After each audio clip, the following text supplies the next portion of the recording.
غیر مقلد کہیں گے قرآن کریم میں ہے وَإِذَا قِيلَ لَهُمُ اتَّبِعُوا مَا أَنزَلَ اللَّهُ قَالُوا بَلْ نَتَّبِعُ مَا أَلْفَيْنَا عَلَيْهِ آبَاءَنَا سورۃ البقرہ آیت نمبر 170 کہ دیکھو جب مشرکین کو کہا جاتا قرآن کی بات مانو، وہ کہتے ہیں ہم اپنے آباء و اجداد کی بات مانتے ہیں۔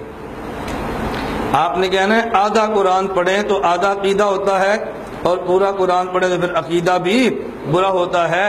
قرآن کریم نے جو مشرکین کی رد کی ہے اس میں فرمایا اَوَلَوْ كَانَ آبَاؤُهُمْ لَا يَعْقِلُونَ شَيْئًا وَلَا يَهْتَدُونَ، تمہارے آباء و اجداد عقل والے بھی نہ ہوں اور ہدایت والے بھی نہ ہوں تو پھر بھی ان کی بات مانو گے۔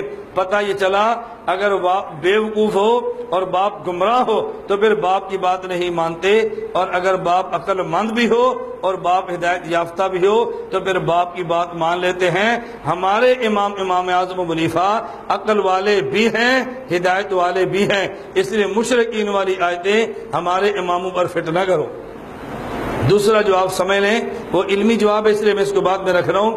تقلید کی دو قسمیں ہیں، نمبر 1 تقلید محمود اور نمبر 2 تقلید مذموم۔ قرآن کو چھوڑ کے آباء و اجداد کی بات ماننا یہ تقلید مذموم ہے، اور قرآن سمجھنے کے لیے آباء و اجداد کی بات ماننا تقلید محمود ہے۔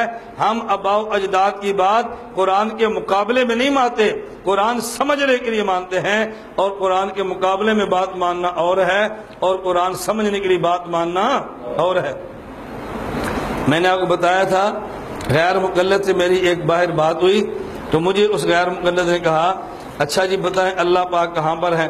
میں نے کہا ہر جگہ پر ہے۔ مجھے کہتا ہے دلیل؟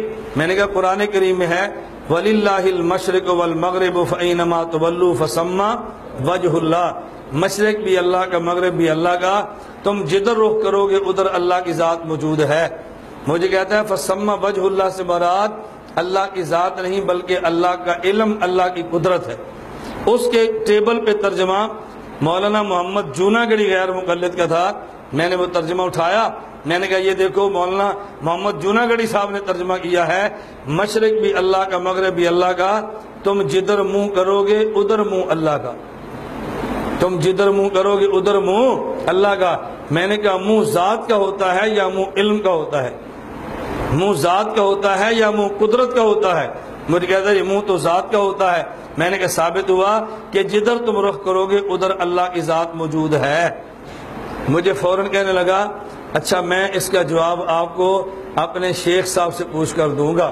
میں نے کہا شیخ صاحب سے پوچھ کر نہ دو، تم براہ راست اللہ سے پوچھ کر مجھے جواب دو۔ مجھے کہتا جی اللہ تو نہیں پوچھ سکتے۔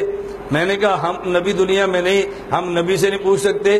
اگر حدیث کو سمجھنے کے لیے ہم امام ابو حنیفہ سے رجوع کر لیں تو آپ کہتے ہیں شرک ہے، اور قرآن سمجھنے کے لیے تم اپنے شیخ سے رجوع کر لو تو پھر ایمان کیسے ہے؟ تم براہ راست اللہ سے پوچھو تاکہ ہم پتہ چلے کہ تم کسی کی بات نہیں مانتے۔ اس نے کہا نہیں اللہ کی بات سمجھنے کے لیے تم مولوی صاحب کی بات مانتے ہیں۔